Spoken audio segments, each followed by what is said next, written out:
Saat malam hari di desa Sukajaya selalu terasa lebih berat dibanding tempat lain. Kabut turun bukan sekedar menutup jalan, tapi seperti menyerap suara, membuat setiap langkah terdengar sendirian. Bau tanah basah bercampur daun busuk naik dari kebun karet di belakang rumah-rumah, menyelinap lewat celah pintu, menempel di dinding, di pakaian, bahkan di setiap nafas. Saat malam itu, Arman duduk di sisi ranjang anaknya, yaitu Dika, anak laki-laki yang berusia 8 tahun. Sejak sore, anak itu terbaring dengan mata yang tertutup. Dadanya naik turun pelan, tapi wajahnya terlalu diam untuk disebut tidur. Arman sudah mencoba membangunkannya berkali-kali. Dipanggil, diguncang, bahkan disiram air. Bahkan dicubit sampai meninggalkan bekas. Tidak ada reaksi, seolah tubuh kecil itu hanya cangkang kosong yang lupa caranya kembali. Akan tetapi, dokter puskesmas bilang semuanya normal, tidak ada koma, tidak ada pendarahan, dan tidak ada kejang. Mungkin cuma kelelahan katanya. Tapi Arman tahu tidak ada orang kelelahan yang nafasnya sedingin itu. Suara jam dinding berdetak lambat dan suaranya seperti mengetuk kepala. Istrinya Nia tertidur di kursi, wajahnya sembab karena terlalu lama menangis. Di kamar itu hanya ada mereka bertiga, sampai Arman sadar pantulan di mata Dika tidak lagi memantulkan lampu. Di bola mata hitam itu, Arman melihat bayangan, seolah ada sesuatu berdiri di belakangnya. Perlahan bau aneh mulai terasa, bukan bau busuk biasa, lebih mirip kain lembab yang dikubur bersama bangkai. Dan Arman langsung menoleh.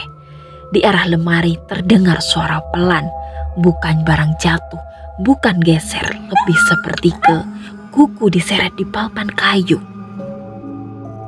Arman langsung berdiri, langkahnya terasa berat, semakin dekat ke dinding bau itu semakin menusuk. Dan tepat ketika ia mengangkat tangan untuk menyentuh permukaan kayu, tiba-tiba ada suara ketukan dari balik dinding. Ia langsung menempelkan telinga dan darahnya seolah langsung dingin. Karena dari balik papan pintu itu ada suara yang sangat ia kenal, yaitu suara anaknya Dika. "Ayah, pintunya jangan ditutup." Padahal Dika terbaring tepat di belakangnya. Diam, tak bergerak dan tak berbicara.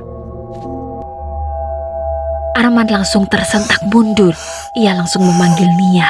Ketika Nia terbangun dan menyalakan lampu, bau itu hilang, dinding kembali bisu. Tidak ada ketukan dan tidak ada suara. Hanya ada Dika dan jam dinding. Namun sejak malam itu rumah tidak lagi sepi. Piring sering jatuh sendiri dari rak, air kamar mandi menetes tanpa henti. Dari plafon kamar Dika sering terdengar suara seperti benda kecil dijatuhkan, selalu berakhir di atas tempat tidurnya. Suatu malam ketika listrik mati, Arman melihat bayangan anak kecil berdiri di ujung lorong. Punggungnya menghadap, rambutnya basah, kepalanya sedikit miring, seolah lehernya terlalu lemah menahan beban. Saat lampu menyala kembali, bayangan itu hilang, tapi di lantai ada jejak kaki basah berwarna kehitaman mengarah ke kamar Dika dan berhenti tepat di bawah ranjangnya.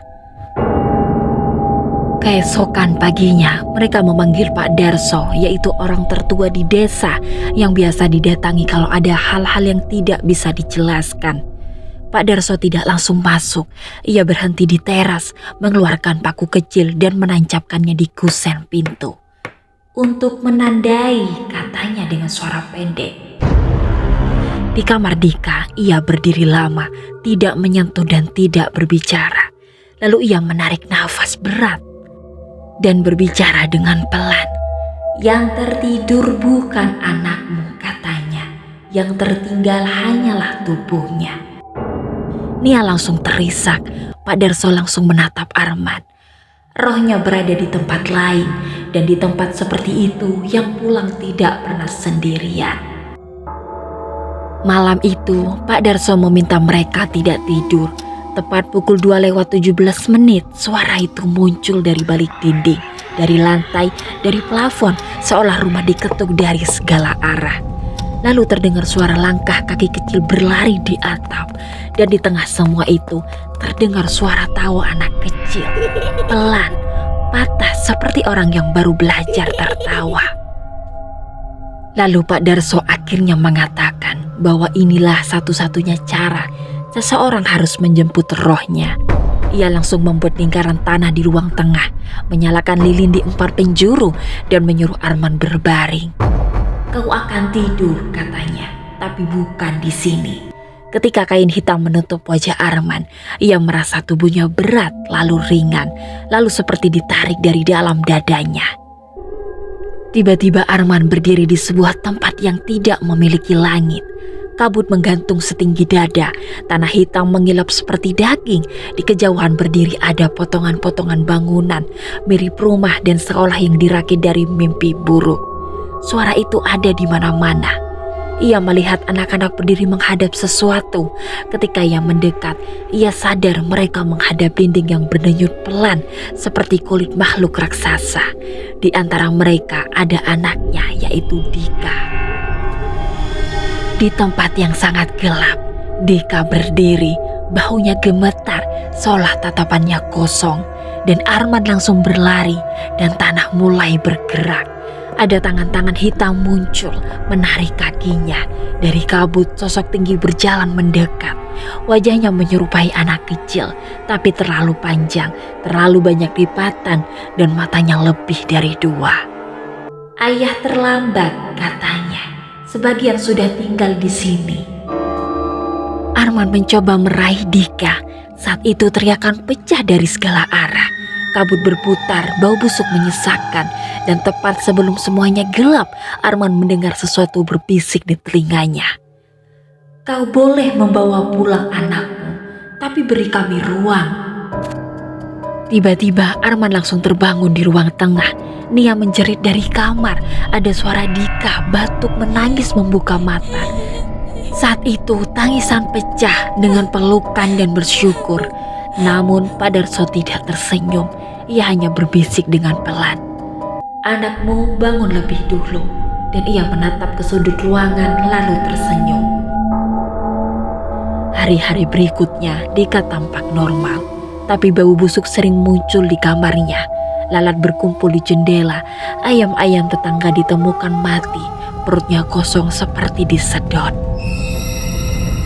Suatu malam Arman terbangun dari tempat tidurnya karena mendengar ada suara seperti orang kunyahan. Ia langsung membuka pintu kamar Dika dan anaknya tiba-tiba duduk di lantai membelakangi pintu, bahunya bergerak pelan. Di lantai tiba-tiba ada bangkai kucing, perutnya robek, tulangnya terlihat putih, dan Dika langsung menoleh, mulutnya penuh darah. "Ayah lapar," tanyanya dengan suara polos. Di dinding bayangan tinggi tanpa kepala bergerak. Sejak malam itu, ketika Arman melihat pantulannya sendiri berdiri di luar jendela, satu hal berubah di rumah itu. Rumah itu tidak pernah benar-benar sunyi lagi. Bukan ada suara besar, bukan penampakan jelas, justru ada suara-suara kecil yang seharusnya tidak ada. Setiap pukul 2:17 selalu ia terdengar sesuatu di dalam dinding. Bukan tikus, bukan cicak, tapi suara seperti kuku menekan lalu menarik diri. Kadang dari dapur terdengar bunyi sendok jatuh ke lantai, padahal tidak ada apapun di atas meja.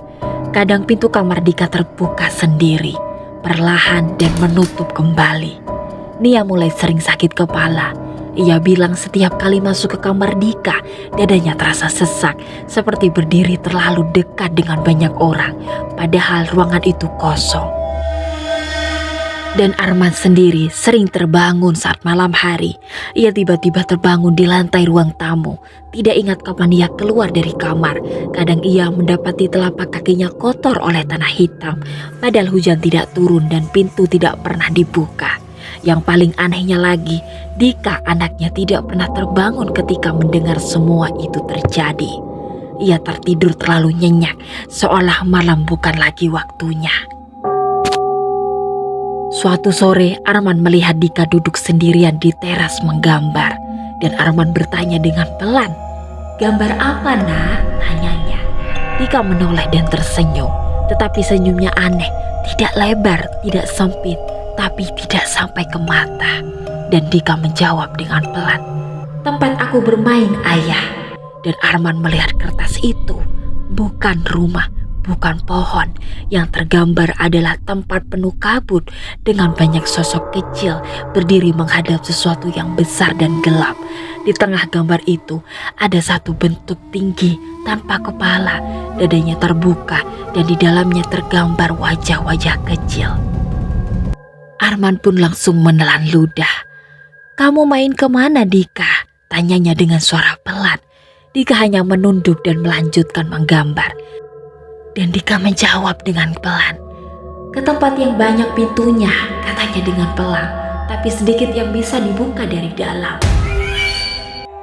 Malamnya gambar itu tidak ada lagi. Nia bersumpah tidak akan membuangnya tempat di sampah yang kosong. Tapi di dinding kamar Dika, gambar itu muncul kembali, digores langsung di tembok dengan sesuatu yang berwarna hitam kecoklatan dan baunya seperti darah yang sudah lama kering. Tiba-tiba Pak Darso datang sendirian tanpa dipanggil. Wajahnya jauh lebih pucat dari terakhir kali. Di tangannya ada tas kain kecil yang tampak berat.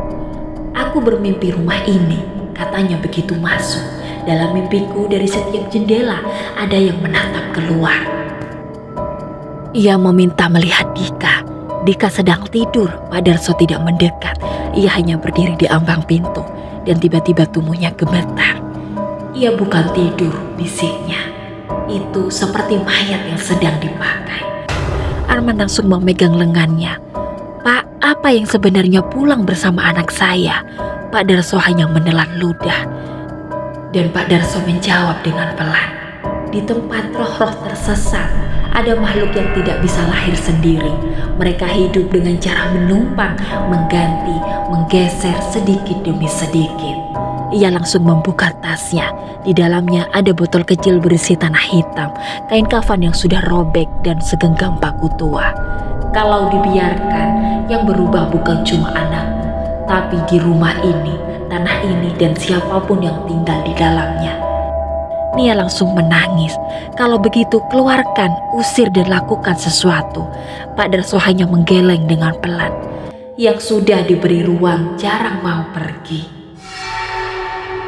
Saat malam itu, jam-jam di rumah Arman berhenti bersamaan. Jam dinding, jam tangan, jam di ponsel, semuanya mati di angka yang sama, yaitu jam 2:17. Dan untuk pertama kalinya, Dika bangun di jam itu. Ia langsung duduk di kasur, menatap sudut ruangan, bibirnya bergerak tanpa bersuara. Dan Arman berdiri di ambang pintu, tidak berani mendekat.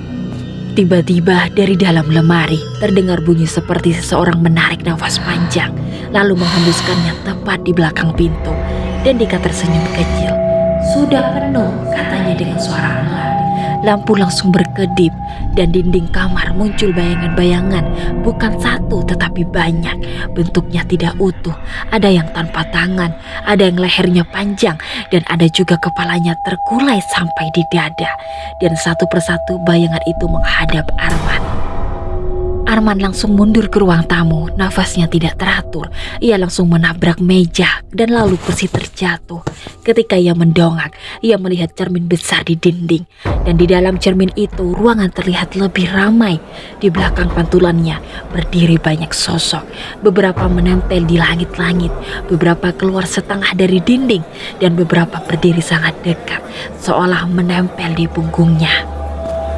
Dan di antara mereka ada satu sosok tinggi tanpa kepala.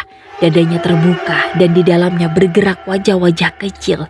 Cermin itu tidak memantulkan apa yang ada di dalam rumah, tapi apa yang sudah mengisinya. Dari belakang terdengar langkah kaki kecil mendekat. "Ayah!" Suara Dika muncul tepat di belakang telinganya.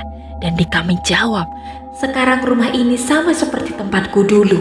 Arman tidak berani menoleh. "Banyak yang kesepian dan mereka suka dengan rumah kita." Lalu keesokan paginya, tetangga menemukan pintu rumah Arman terbuka. Di dalamnya rumah itu tampak kosong, tidak ada Arman, tidak ada Nia dan tidak ada anaknya Dika. Hanya ada bekas telapak kaki hitam di lantai, banyak yang kecil, besar dan tidak beraturan, mengarah ke setiap sudut tapi tidak ada satupun menuju ke pintu keluar. Di kamar Dika, dinding penuh gambar, gambar tempat berkabut, gambar sosok tanpa kepala, gambar rumah itu sendiri dikelilingi bayangan. Dan di tengah gambar rumah itu tertulis dengan tulisan yang gemetar, "Pintunya sudah dibuka." Sejak hari itu rumah itu kosong, tapi setiap pukul 2:17 warga sekitar masih mendengar suara dari dalam. Bukan minta tolong, bukan menangis, melainkan suara seperti orang-orang yang sedang bergerak di rumah yang tidak lagi membutuhkan penghuni.